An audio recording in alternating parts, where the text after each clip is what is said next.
and welcome to episode 21 of the Cortright cast, where we talk about science fiction, fantasy, Hollywood news, culture, entertainment, and everything in between. I'm your host, Alex Cortright, and I'm joined by my brother, Jonathan. And last week, I guess I want to say this week, it was technically last week. We're shooting this on Sunday. It comes out on Monday. It would be the last week, was a week of new trailers, which on one hand is relatively exciting because I feel like we don't get new trailers like ever these days. So but on the other hand, it's a little bit sad because I feel like we're grasping at anything. But there were a couple movies that got trailers, that being primarily Mortal Kombat coming out this year, which I'm not going to lie, I was not super aware that they were even making one of these movies. I knew that it was in production, but I didn't know it was this close to like getting a trailer. Yeah. I say that as not like a major fan of the series. And the second movie being Cruella, starring Cruella. Emma Stone. I was like, in my head, I was like, Rose Stone? I was just thinking the last name like Stone. I literally just rewatched the trailer for the podcast. She's a little unknown actress. Yeah, I think just this is going to be her big that breakout you role. guys, real cinephiles would know. Yeah. But Emma Stone. So Cruella and Mortal Kombat trailers dropped last week. I feel like both movies are relatively hyped up in that, but I also feel like they kind of flew under the radar with the trailers. And I feel like we're a little bit desperate for our trailers right now. Mm-hmm. Because we'll just start off with the Mortal Kombat trailer. I saw a lot of buzz about this movie when the trailer came out. I didn't realize it had come out until I saw buzz. And I was like, oh, let's go see it. Everyone's talking, this is really good. I'm really excited. This looks so sick, bro. And I was like, oh, are they going to make like a good video game movie? And I was like, excited. Let's go see this trailer. The Red Band trailer came out, so it's going to be brutal. And that's going to be the selling point of it, is that they're going to be like, this is like Deadpool style. This is going to be really hot and heavy. There's going to be F words and there's going to be lots of blood. And I went into the trailer with like, not high hopes, but with the knowing that other people were starting to get excited for it. And then I was like, I watched the trailer through and then I sat there and thought, so it's another video game movie. Is that fair to say? Yeah, I mean, I'll give them this. Like, the Sub-Zero looks good. Uh-huh. Some of the action looks good. Now, it's not. It doesn't look horrible. It actually looks watchable and it looks pretty entertaining. If they lean into the good parts of the trailer, it looks like an entertaining movie. But from a standpoint of watching a story unfold or a premise being set up in a trailer, it was rough. It looks visually like it will have some entertainment value, but from a writing standpoint, having bits like it's like he has a birthmark. And the girl just goes, "What do you mean?" He goes, "He was born with it." She's like, "Oh, that's how this movie's written." Yeah, that was how I felt. From the start was the voiceovers and all the dialogue bits that came through. I was like, you probably should have just made this like a silent trailer. I actually think there could have been more hype for it. Or, I mean, there's going to be hype for it. I feel like this might be a bit of a hot take or a controversial take. Because the thing is, when it comes to Mortal Kombat, you and I are both familiar with the series. I've played some of the Mortal Kombat games. I'm familiar with the characters, familiar with the series. And I like Mortal Kombat. That being said, we're not like super fans. So this is a bit of I would like to say unbiased take. And I say that because a lot of the people that I've seen hailing this trailer seem like they're very biased takes. Yeah. Like I see people be like, I feel like there's a lot of reacting to how they seem to be executing the gore and violence and characters well. Yeah. They seem to have captured, I guess, maybe the feeling of Mortal Kombat and the idea. But that being said, from like just judging a trailer, judging the setup and the premise, the whole voiceover that was kind of setting up the world, it got this girl just talking like, cultures have talked about a contest for years, like a secret contest. Like they're setting up this Mortal Kombat thing. And it's hard because this premise, the Mortal Kombat premise to make a movie about like dueling, these fights type of thing, I can understand that's going to be hard. It's a hard sell, right? Like, well, it's also kind of a hokey. It's kind of weird idea to me. Just thinking about it as a movie, it's like you can play Mortal Kombat and you can play as Sub-Zero as many times as you want. But if Sub-Zero kills somebody in the movie, they're dead. Mm-hmm. that iconic character or whatever, he's dead. in one fight. Yeah. It is kind of bizarre how that, like, that's totally different from the video. I'm not sure that Mortal Kombat from the start is something that I would have wanted to be in a film. That being said, I'm not going to... There already was a movie. Yeah, exactly. But even still, it's not something that I would have thought, like, this will make a great movie. Yeah. Other than the fact that it has... I wouldn't even say great action. I think it's good action. But it really does like leaning into gory shock factor action. And that's really what it's known for. But after watching the trailer, so much of the voiceover and the dialogue in it was really cringy. Yeah. That being said, that's really my main criticism of the trailer was that the actual piecing together of making it seem like a serious, or not, I don't want to say serious, because it's bound to be a little bit more maybe cartoony. In that it's a video game movie. And I don't want them to be, I'm not like saying they need to be like, we need to be serious. And this needs to be like top notch, like Oscar nomination type of film. It's okay for it to be fun. It's okay for it to be maybe a little corny, but it did come across like that. And it did not come across very tasteful. That being said, if you take away all the story bits, the trailer looks sick. Especially, I can understand how a Mortal Kombat massive fan, me being a little more lukewarm on it, not being a super fan. But if you were a super fan, I could see being very excited by a lot of the visuals. The more they leaned into the visuals throughout the trailer, the better it got for me. All the characters did look good. I like the guy that plays Musashi in Westworld. I forget his name. I think his last name's Sonata. He's playing Scorpion, I believe.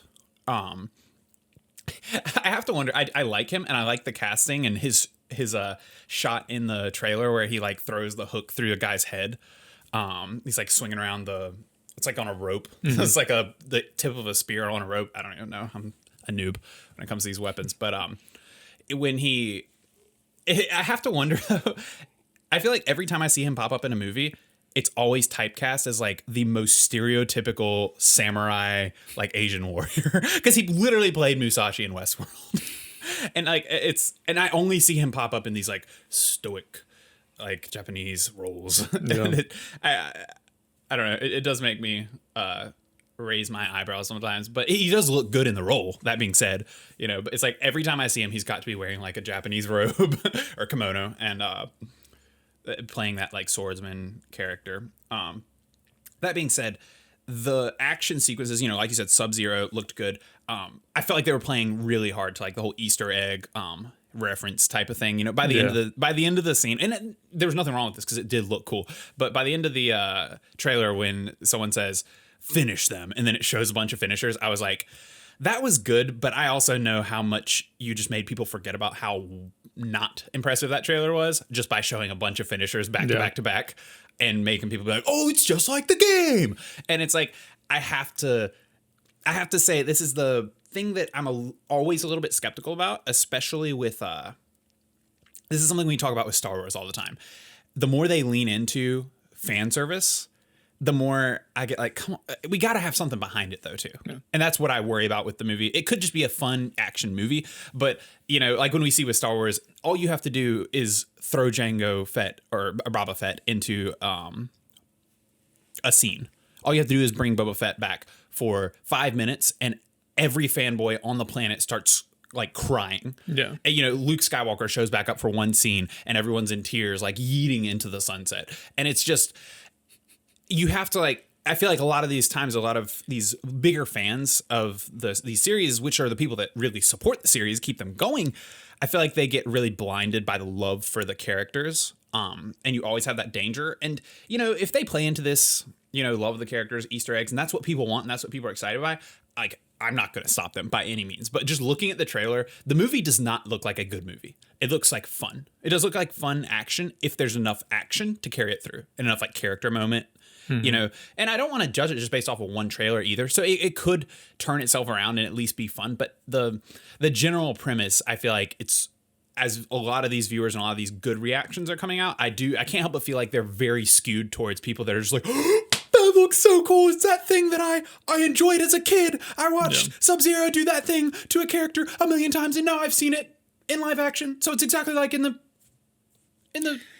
video game, but it's better now. I've never really understood the whole like going from video game to movie thing. It's a hard thing to do in the first place. And I don't know that I love the idea of doing it at all.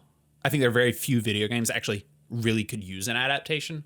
But I don't love just being like, oh, that looks like a great trailer because they did the thing that I've already seen in the video game. Yeah, it's that weird, just like, that's a thing that I saw. Yeah. One time, I saw that before that, yeah. And it feels like viewers are more and more susceptible to that these days. Like, I don't know if that's just a product of the comic book culture and video games and more nerdier properties going to stream. It's the same thing, like I remember seeing The Force Awakens on its opening night, and the amount of like, that's a thing from the old ones. Yeah. Like reaction was insane. But then on the flip side, you can do it well. Yeah, it can be done well. Watching The Force Awakens, and when they do the whip pan onto the Millennium Falcon, the entire theater started clapping. Yeah. Now, I, being the grump that I am, did not stop clapping, but I smiled. Oh, I was like I wasn't gonna get into it, but I was like, that's kind of good. That was a great moment. That was kind of good.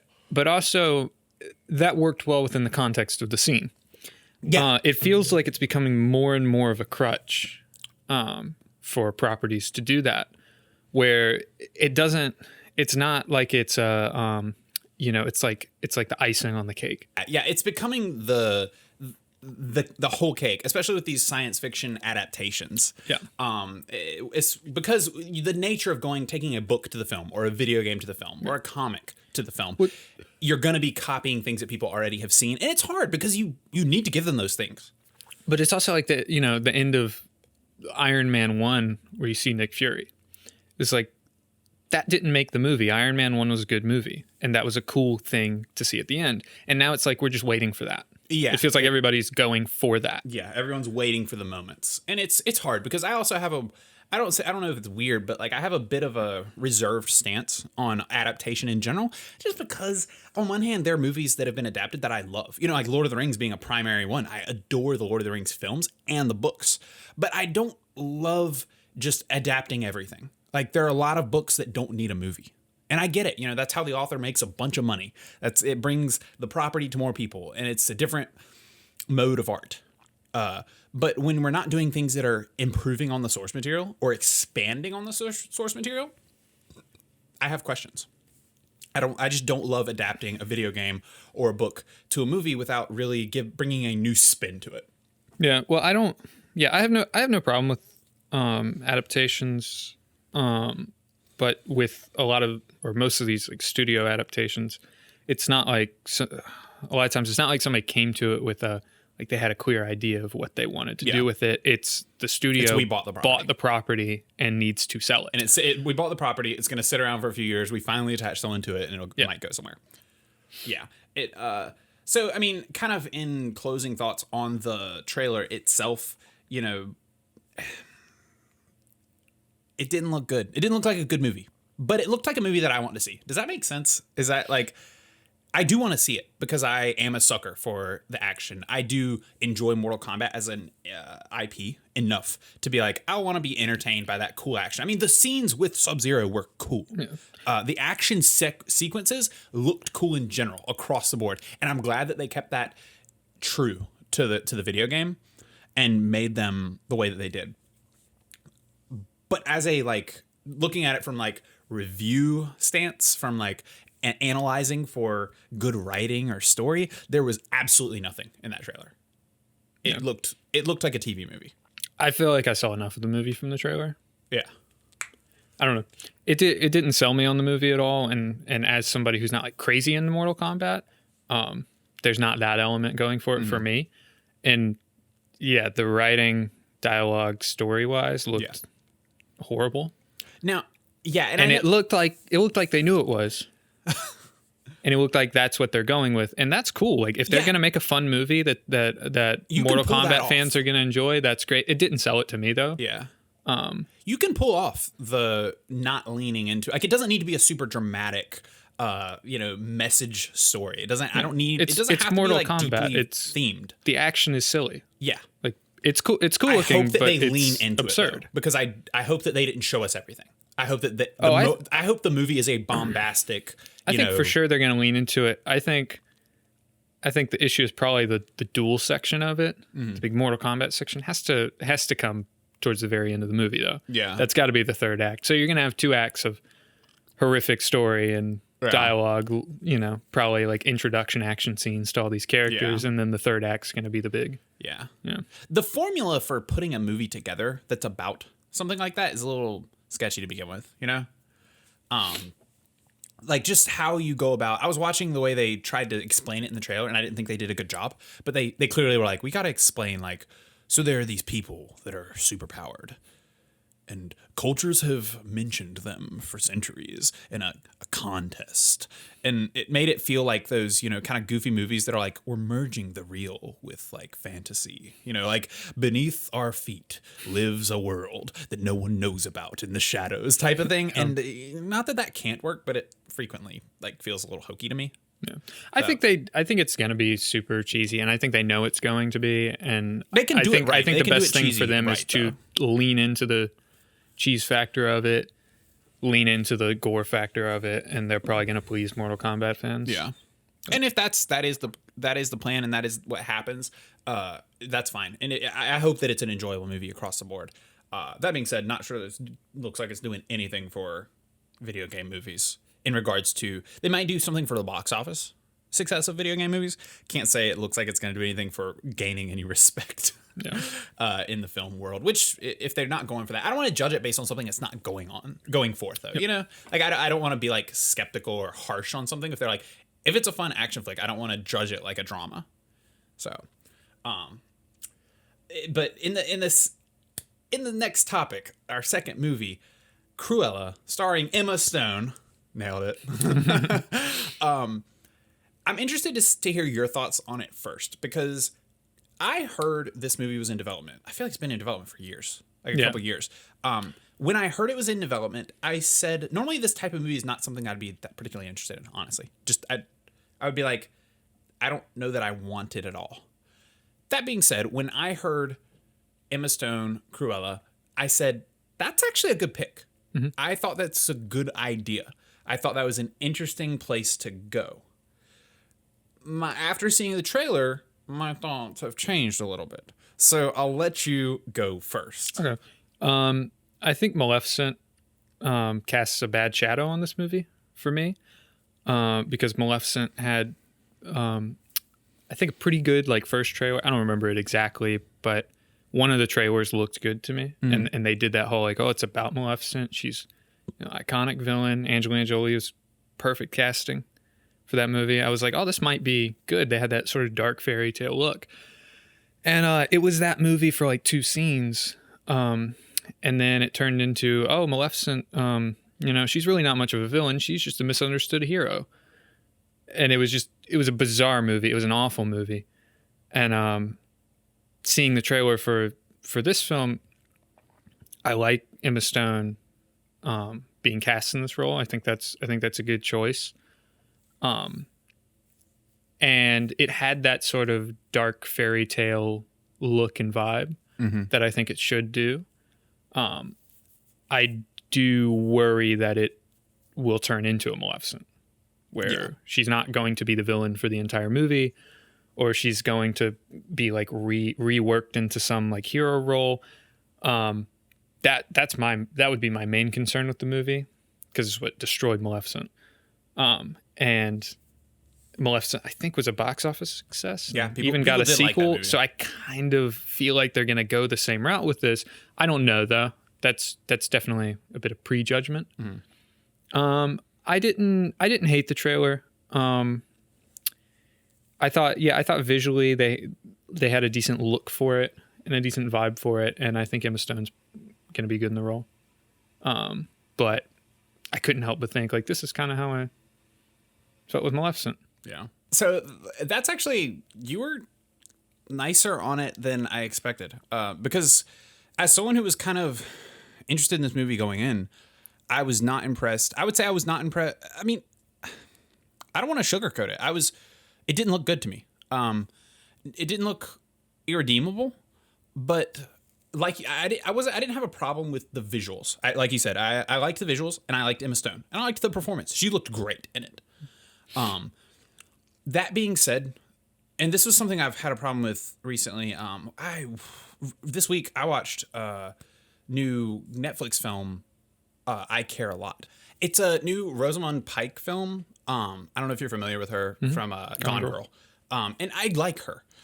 And not to get into that movie, but it had a similar like I'm the bad girl kind of vibe of like the main character being a bad guy, but also the main focus. But they're going to do things that are so reprehensible that you can't cheer for them at all or even see their side, type of thing. And it had a similar monologue in the trailer and in a lot of the movie. And that was one of my main problems with the Cruella trailer. The Cruella trailer begins with a monologue that's like, I am a little bit crazy. And some might say I'm psycho. Dun dun. And then what does she goes? She's like, what do they say? I am woman, hear me roar. And I'm like, face palming the whole time because I just can't do it. I can't do the whole like I'm a crazy person monologue. I don't know. It reminded me a lot of that Netflix film. And something about the messaging to the audience, like, hey, just so you know, I might be a little crazy, is really awkward to me in films whenever they do it. Like, I get that obviously we all know that Cruella is going to be psychotic. We all know that she's a villain. We all know that something tragic is going to happen to her or exist, or her she's going to be messed up enough to become the villain that we know, and that's what we're trying to see. And I also understand that in order to have a film that has a protagonist that we can remotely sympathize with and cheer for, they're going to have to do something to make her sympathetic, which is hard because no one likes Cruella. Like, we all know she's a terrifying, horrible woman.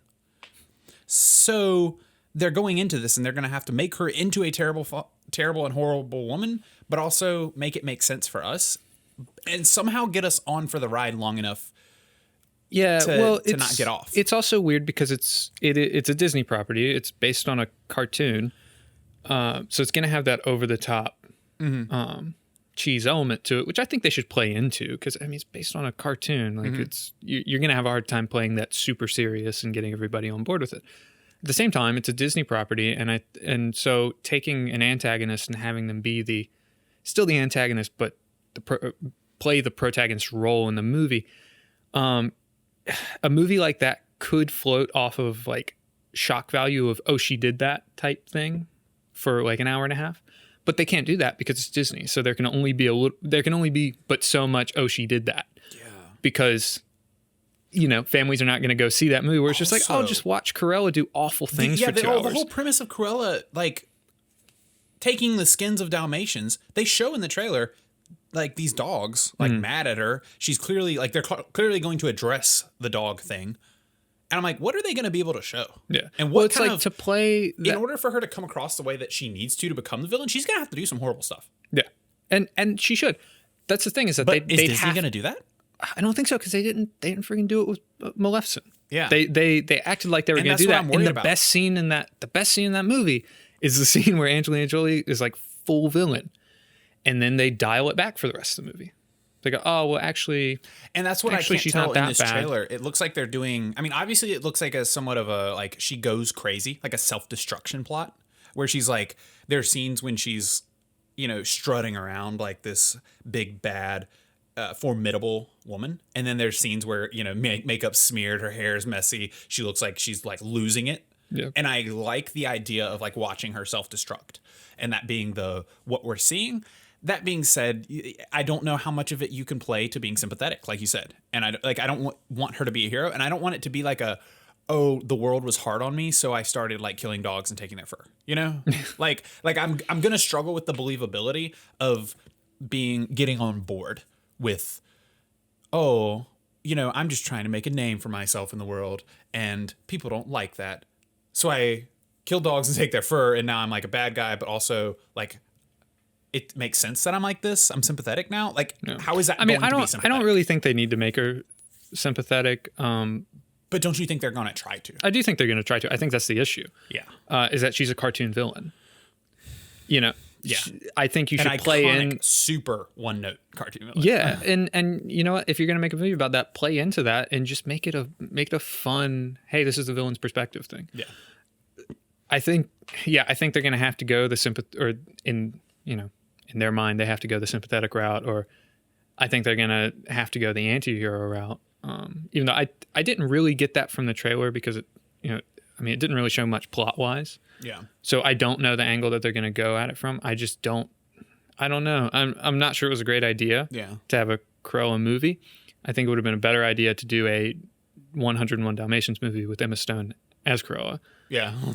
Which I mean, there's already been the cartoon version and the live action version, but that probably would have been a better idea. Yeah, I don't know that there's much left in the property. I don't think we should go like, oh, that villain that was so compelling and so multi-dimensional. Let's make a movie about her. It's like, no, she's a cartoon villain. Yeah. She's a cartoon villain who was just meant to be scary and creepy, and she was. Nobody went like, I wonder what her backstory is. Yeah. I wonder what led her to do that. And that's the problem, though, in Hollywood, too, is like, I feel like that about most of these properties. Like, there are not many properties where I'm thinking to myself, I wonder what their backstory is when they make these spinoffs. Yeah. It's kind of like with the Maleficent movie, I kind of went like, oh, that'll be fun to see Angelina Jolie, who's perfect casting for that, play Maleficent. Yeah. And they go, oh, well, we'll give you 10 minutes of that.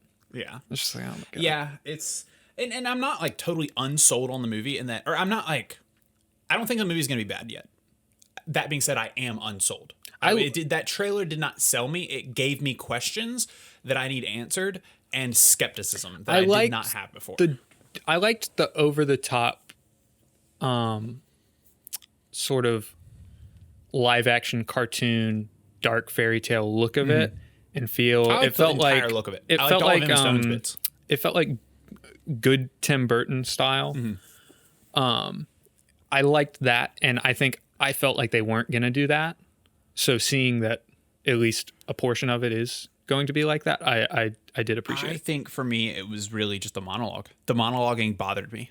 And it bothers me. I mean, there's a good chance that a monologue like that doesn't even appear in the movie, though. Yeah. Oh, yeah. And I don't expect it to be in the movie. I just don't like the selling of it. Maybe that's like a marketing decision. Maybe it's like this is what we need to do. And it's one of those things where the viewer or someone who's looking for like good film is not going to connect with like what someone in a marketing room is like doing to the trailer on the cutting room floor. But it's, like I said, I mentioned a few minutes ago, the new Netflix film, I Care a Lot, it reminded me a lot about this, a lot like this. It was about a woman who basically takes advantage of seniors and gets guardianship for seniors who don't have family, or gets them like disconnected from their family legally. I don't know if this is like a loophole that you can actually abuse in like the justice system, but basically like gets doctors to say that old women and men can't take care of themselves anymore. And then she gets to be their legal guardian and take over their money and send them into a nursing home and just pretty much get paid. And it was like this real villain like type of thing. And not to like, I'm not going to go super into the plot of it, but if you've seen it, this was a truly horrible movie. It was a train wreck on every level. Just the narrative of it made no sense. There's nothing believable about it. And there was not an ounce of a protagonist in the entire movie. And if you're not going to have a protagonist, you need to have something else. And there wasn't anything else. Like, I could go on the movie. I could have gone on the movie for an hour. I can't believe I sat through the whole movie. Awful, awful movie. That being said, it had a similar like monologuing of, I think this movie's going for showing the inner workings of a villain, or someone that goes down the wrong path and does things that are immoral. But they didn't show it like that. They opened the movie with, I've been poor before, monologue, and I didn't like it. So, in America, things are, you eat or get eaten, so I eat type of like monologue. And that monologue just grates on me in all the movies. In all the movies, it grates on me. I don't know what the movie was going for, but it didn't connect on any level across the board. Just from like a base, not just like an opinion, like I didn't enjoy the film. It's just on a basic level. Everything they tried to do did not come off. It even had Peter Dinklage in it, and I love Peter Dinklage. Peter Dinklage. You love who? Peter Dinklage. It was just an absolute nightmare. And that actually leads me into previous topic. We talked about the Golden Globes, and when we talked about the Golden Globe Awards, or the nominations that came out a few weeks ago, we were kind of skeptical, and there was a bit of a sense that there wasn't much to work with, and there were a lot of movies on there that I hadn't seen, a lot of Netflix movies, things like that. And I kind of thought to myself, I was like, man, I'm going to have to check out some of the movies that I hadn't heard of or hadn't seen and see what it's all about. You know, clearly these movies got nominated for awards. Like, there's got to be some good stuff out there. Now, I'm not saying that there's not good stuff out there, but I found out after this movie was finished that it was nominated for a Golden Globe for Best Actress in I think a musical or comedy. And I was blown away. Rosamund Pike is a good actress. I like her. She did not sell this movie. She did not kill it in this movie. She did not do anything impressive in this movie. This movie was one of the most unlikable movies. Not in like this is a villain, you know, you're not supposed to like the villain type of thing. But it was like everything that was likable about the movie was not played to at all. It was the most dry disaster, train wreck of a movie. And I say that not to, you know, do a full review here on the podcast of the film, but I do say that to say when we were wondering if there was just not much to pick from for the Golden Globes and for these awards, I can confirm if that movie got within 10,000 miles of an award, it was a bad year for movies. And yeah, I will wrap it up on that. So this has been episode 21 of the Cortright cast. Thank you guys for watching. As always, if you enjoyed, like, subscribe, comment, all that stuff. If you made it this far into the podcast, you've already devoted enough effort. You obviously already watch some of these shows. So please subscribe. Please give us the comments. Please give us your feedback on topics you want to see us talk about in the future. Leave the reviews on Apple Podcasts, Spotify, all those things. They help us out a ton. And otherwise, we will be back next week and we will talk to you then.